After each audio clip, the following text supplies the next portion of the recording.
Hai, selamat datang di Akalogy. Channel yang akan membahas persiapan masuk dan hal-hal seputar kampus. Bersama saya David, hari ini kita akan membahas mengenai soal TPS Pengetahuan Kuantitatif UTBK tahun 2021. Semoga video ini dapat membantu teman-teman dalam mempersiapkan diri untuk menghadapi UTBK tahun ini, tahun 2022.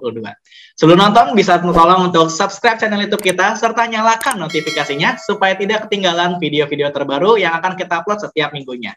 Kita mulai saja soal yang pertama. Tersedia 6 kursi yang disusun berjajar dengan setiap kursi ditempati paling banyak 1 orang. Manakah hubungan yang benar antara kuantitas X dan Y seperti informasi di bawah ini? Oke, yang X-nya itu adalah banyak susunan 3 orang duduk pada kursi yang disediakan. Nah, kalau seperti ini teman-teman, untuk yang X itu sangat mudah, karena ini berkaitan dengan urutan atau susunan duduk, kan totalnya itu ada 6 kursi ya. Berarti ini 6P3. Nah, 6P3 ini sama aja 6 faktorial dibagi 3 faktorial, atau sama aja dengan ya filling slot yang biasa kita pakai, teman-teman. Jadi seperti ini ya, 6, 5, 4. 6 kali 5 kali 4. Hasilnya ini adalah 120. Gitu ya. Berarti kalau yang di sini, apa nih yang benar nih? Kalau informasi yang pertama jelas salah, karena X-nya nggak sama kan? Nggak sama dengan nih. Kalau yang ini lebih dari juga salah. Nah, yang benar berarti yang C nih. Kita aja ya teman-teman ya, gampang kok pasti. Nah, kita lanjut soal berikutnya. Soal yang kedua, kalau yang ketemu seperti ini, manakah yang paling besar atau manakah yang paling kecil seperti itu, teman-teman lihat dari bentuknya dulu nih. Kalau dari bagian penyebut ya teman-teman, di setiap option, ada 7, 7, 14, 21, 21, semuanya ini kelipatan 7. Jadi kalau bisa, semuanya itu dijadikan per 7 dulu. Nah, kalau dia 14 sama 21, berarti kita harus coret dengan yang sebelah kanannya. Oke, di sini supaya 7, berarti kita harus bagi 2, berarti ini jadi 30%. Kalau yang ini 21, berarti dibagi 3 ya, supaya penyebutnya jadi 7. Jadi dibagi 3 ini 30%. Kalau yang ini dibagi 3, berarti jadi 15%. Kayak gitu. Nah, terus kalau teman-teman lihat, yang di sebelah kanannya ini, yang pengalinya, itu semuanya kelipatan 15%. Jadi, seolah-olah ini kita bisa bagi aja semuanya dengan 15%. Kita mau lihat sisanya apa sih, gitu kan. Nah, sebelum itu kita bisa hilangin aja nih semua 7-nya. Karena kan sama ya. Jadi nggak usah diperhatiin. Kemudian yang ini dibagi 15% semuanya. Jadi ini tinggal 3. Ini dibagi 1, dibagi 2, dibagi 2, dibagi 1. Hasilnya adalah 27, 18, 9 kali 2, 18, 9 kali 2 juga 18, dan yang ini 18 juga. Jadi terlihat kalau yang paling besar itu adalah option yang A, sedangkan sisanya lain bernilai sama, yaitu 18. Oke, soal selanjutnya, nomor 3. Nilai 10 pada segitiga P yang tengah ini, teman-teman. Dia bilang hasil operasi aritmatik. Operasi aritmatik itu adalah tambah kurang kali bagi gitu ya maksudnya ya. Nah, dari bilangan yang ada di luar segitiga P-nya itu ada 30, ada 2, dan ada 5.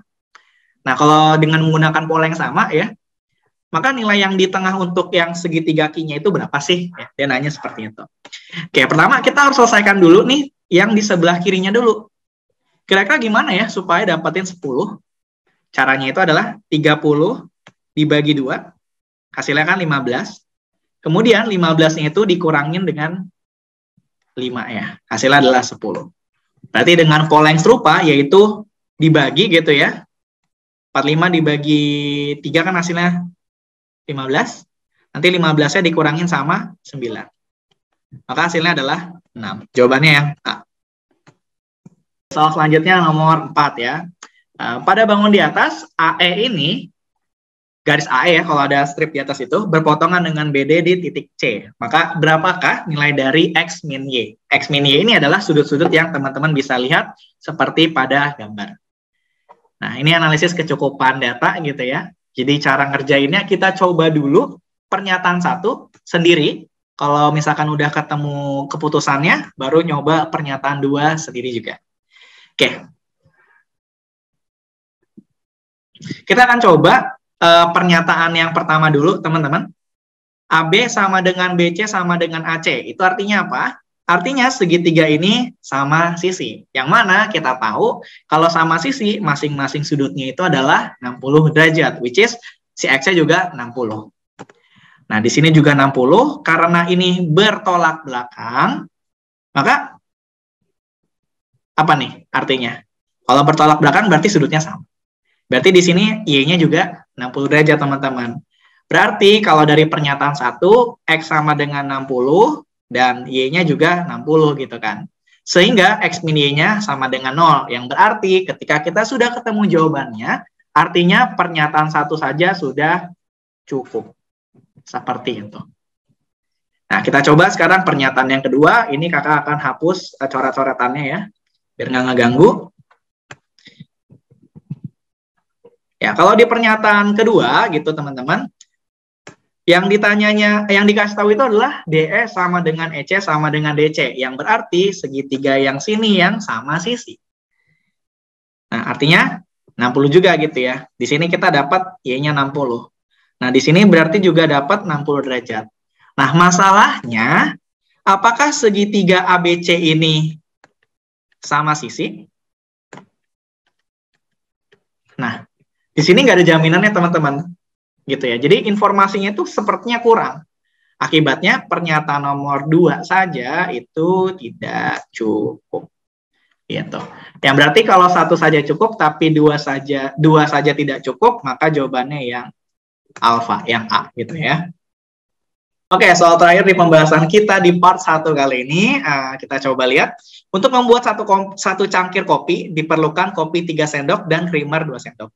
Kemudian telah digunakan kopi 5 sendok dan creamer A sendok untuk membuat beberapa cangkir kopi. Nah, ini perbandingan juga teman-teman, ya, bentuk seperti ini. Kita coba lihat ya, kuantitasnya itu kan aslinya 3/5. 3/2, yaitu 3 kopi dan 2 creamer. Artinya ini harus sama dengan yang di kalimat selanjutnya, yaitu 5 sendok kopi per creamernya A. Nah, dari sini kalau kita kali silang, teman-teman, dapat 3A sama dengan 10. Yang berarti nilai P-nya ini adalah 10 ya. Nah, kalau ini P-nya 10, berarti jawabannya yang C.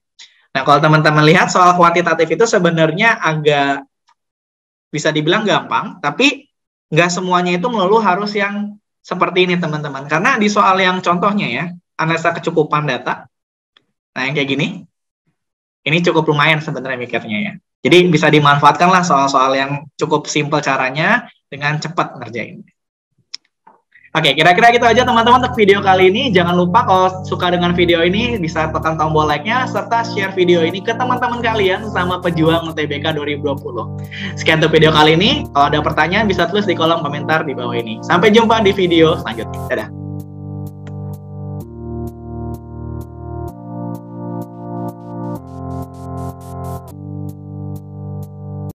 Kita akan membahas mengenai soal TPS pengetahuan kuantitas.